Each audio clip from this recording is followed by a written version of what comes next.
So talk about a sketchy machine. This machine was pretty dangerous and pretty outdated even when I started here almost 20 years ago. So this is our bar twister.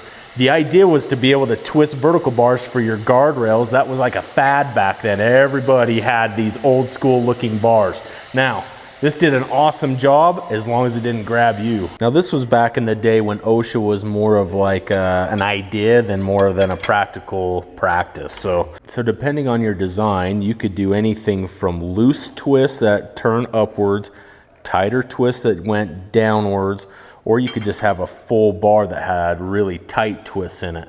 And how you do that is you have to pay attention on how many revolutions this is turning so you can make sure all your bars come out nice and uniform so you don't have a super twisted one versus one that's pretty loose. So welcome to the cockpit. It's pretty self-explanatory. It's really easy with one simple joystick. Over to the right is reverse, center is off, all the way to the left is forward, and that will dictate which direction it's going to be twisting. So I'm gonna make a bar that I used to make a lot. And if my memory serves me right, it was 3 full revolutions to make the perfect looking twist. So here we go.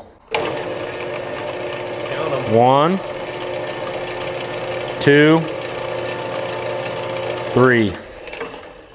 So I got my gloves on. This is a little bit of a dirty job. As it's twisting, it will actually shed all the mill scale. So it'll start doing all that flaky stuff. It can be sharp. This can actually create a little heat with the friction, but you could do upwards of 200 of these depending on how big the project was. Back in that era, the railing would have twisted pickets like this. The gaps were bigger than 4 inches. They didn't follow that same code.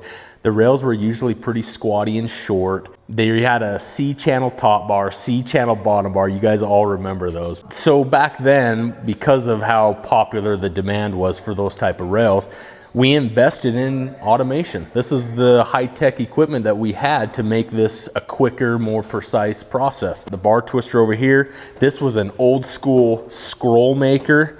You'd put a piece of flat bar in there and it would take it and bend it to that same profile.